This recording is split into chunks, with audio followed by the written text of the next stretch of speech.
15 ans après, vous l'avez constaté vous-même au sein de l'UDPCI, c'est comme si c'était hier. Comme si c'était hier parce que tous, nous avons connu le général, le président Robert Guéhi,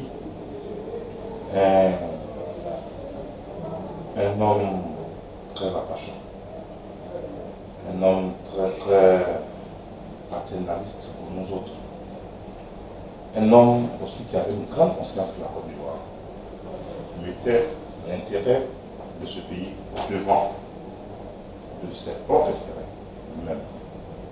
Les Ivoiriens sont là pour témoigner. Mais il n'a jamais mis en péril la Côte d'Ivoire au profit de ses intérêts. Jamais il n'a choisi, il n'a fait le choix de la violence ou de la guerre sous l'autel, disons, de ses intérêts qui dépendent de la Côte d'Ivoire. Jamais. Aujourd'hui, nous nous souvenons de lui comme un homme qui a servi la Côte d'Ivoire, loyalement, avec beaucoup d'amour, de façon viscérale, et que nous aussi nous avons fréquenté, auprès desquels nous avons beaucoup d'enseignements. Nous avons forgé notre foi en ce pays, nous avons même forgé notre amour pour la Côte d'Ivoire, parce qu'il était un modèle de don de soi pour son pays. Nous prions, nous continuons de prier. Depuis lors, vous ne cessez de réclamer plus de la vérité sur les circonstances de sa mort. Aujourd'hui, vous en êtes. Le développement de l'actualité sociopolitique nationale est connu de tous. Le procès de l'assassinat du président Robert Guéhi a eu lieu. Il y a eu des condamnations. Le général de Gaublé a été, n'est-ce pas, condamné. Nous sommes de ce point de vue satisfaits moralement parce que durant les 10 années passées, 10 premières années, il n'y avait pas une volonté. Il n'y avait pas une volonté politique de faire un éclairage sur les conditions et les circonstances de l'assassinat du président Robert Guéhi. Puis, on a voulu même, on a tordu le cou à la vérité. Et donc, la victime était présentée comme le bourreau, alors que c'était un crime d'État. C'était victime d'un crime d'État. Et Dieu merci, le procès, comme on le dit, la vérité, le mensonge court vite, mais la vérité lentement. Aujourd'hui, la vérité est sûre. C'est un soulagement moral. Ce que nous attendons, au-delà du soulagement moral, c'est que le président Robert Guéhi soit réhabilité. Ça, c'est une volonté politique. Aujourd'hui, nous demandons au président Alassane Ouattara de parfaire, n'est-ce pas, son engagement pour la réconciliation, pour la paix, pour penser définitivement, n'est-ce pas, les plaies payantes sorties de cette longue crise. Là, je parle en tant que vraiment fils, n'est-ce pas, de l'Ouest, en tant que parent, neveu du président Robert Guéhi. Je peux dire comme ça, en tant que fils, neveu du président Robert Guéhi, et en tant que aussi militant de son parti, Guéhi Robert a besoin d'être réhabilité de façon nationale par l'État de Côte d'Ivoire. Il faut que, parce que son image a été ternie, il faudrait qu'après ce procès, il soit réhabilité. Et cela va vraiment parfaire notre joie. Oui, parce que c'est aussi une joie, un soulagement. On va parfaire notre soulagement. Parce que l'État reconnaîtra qu'effectivement, le président Robert Guéhi a été victime d'un crime de lèse-majesté, un crime d'État. Donc, il revient aux démocrates et le président Alassane Ouattara de vraiment remettre les choses à leur place. Et même de fait qu'il soit reconnu comme ancien chef d'État. Et à partir de ce moment aussi, nous réclamons, en tant que politique, nous réclamons une réparation. La réparation morale, c'est la réhabilitation. la réparation morale, matérielle pour ses enfants. Pour ses enfants, pour ses ayants droit. Nous réclamons vraiment cette réparation matérielle pour ses ayants droit. En tant que des ayants droit d'un ancien chef d'État, n'est-ce pas, qui est tombé sous les balles, n'est-ce pas, d'une organisation, j'allais dire, séquestrée par l'État lui-même à son temps. Alors que l'État qui l'a servi, dont il était un des anciens chefs d'État. Donc comment, voilà aujourd'hui là où nous en sommes. Il faudrait que cela soit fait et su clairement pour que moralement, tous ceux qui ont connu cet homme, tous les Ivoiriens qui l'ont connu, qui l'ont aimé, puissent savoir que effectivement Guy Robert n'a pas commis de coup d'État, n'a jamais été dans le coup du 19 septembre 2002, mais qu'il a plutôt été une victime, et donc l'État, n'est-ce pas, remet les choses à la place.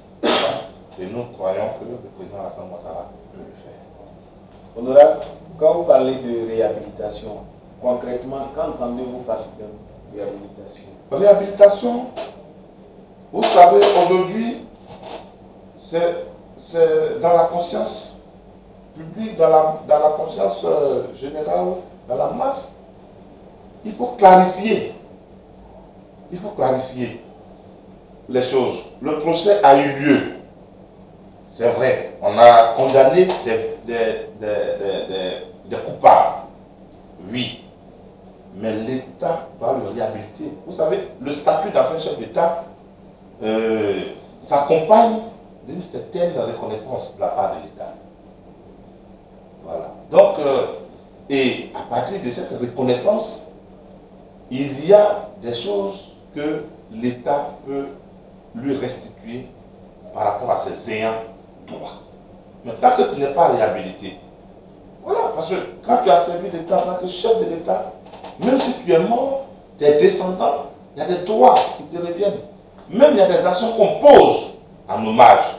Mais si ce qu'on garde, c'est une image floue, hein, entre la vérité et le mensonge, on ne sait pas réellement quel est le rôle que tu as joué dans une situation qui a conduit le pays durant une dizaine d'années dans la guerre. Donc il faut qu'il soit sorti clairement comme une victime. Et donc à partir de ce moment-là, on reconnaît ses droits dans un chef d'État. Et ce qui doit être fait pour ses ayants droit. Quand je dis ses ayants droit, ce n'est pas l'UDPCI. Mais on verra que ce traitement est réservé à ses enfants, à ses ayants droit. C'est la loi qui définit les ayants droit, c'est pas moi. Et c'est ce qu'on appelle une réhabilitation. Et l'État peut se souvenir de lui aussi. Dans les visites d'État, les chefs d'État peuvent s'incliner sur, disons, sa tombe. Hein? Un mausolée qui est construit dans son village. Mais si tu n'es pas réhabilité, ces choses ne se font pas officiellement. Je ne sais pas si nous le faut comprendre. C'est ça la réhabilitation. Et à partir de ce moment, même jusqu'à on peut même demander des choses pour ce village, pour le lieu même qui est sa dernière demeure. On peut demander, parce que c'est un ancien chef d'État, pour avoir servi l'État jusqu'à ce niveau où il repose, par exemple, on peut demander à l'État de bitumer les 9 km qui partent de Biakouman jusqu'à son village où il repose désormais. À ce moment, c'est sur la base de la réhabilitation que nous pouvons, n'est-ce pas, réclamer cela et attendre que l'État, bien sûr, soit disposé à le faire. Voilà un peu ce que j'entends par la réhabilitation. Merci, l'honorable. Aujourd'hui, 15 ans après, que reste-t-il de l'héritage du feu général son héritage qui a eu de PCI? Merci de préciser, parce qu'il y a l'héritage matériel du président Robert Guy, peut-être de l'argent, peut-être des biens mobiliers ou immobiliers, de toutes sortes. Ça appartient à ses enfants, à ses ayants droit. Et personne ne peut le discuter. L'UDPCI n'a même pas à savoir de quoi il s'agit, tout ce qui concerne, n'est-ce pas, le matériel. Pour ce qui concerne l'UDPCI, qui est effectivement le bébé que le président Robert Gueye nous a laissé.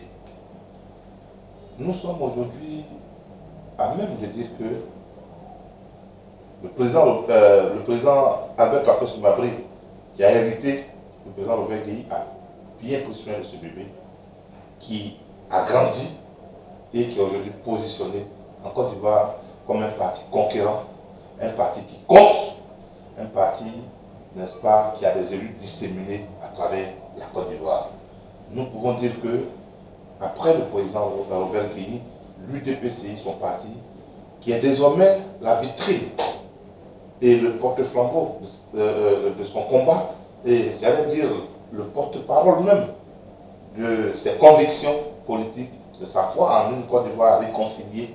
Ce parti existe, ce parti se porte bien, ce parti joue un rôle important dans l'ensemble boufettiste. Robert Gueye était un grand serviteur de Fourbani, personne ne peut le douter, c'est à raison, et suivant, n'est-ce pas, disons, sa philosophie politique, sa compréhension des choses, surtout son attachement au président Fourbani, que l'UDPCI demeure toujours un parti boufettiste.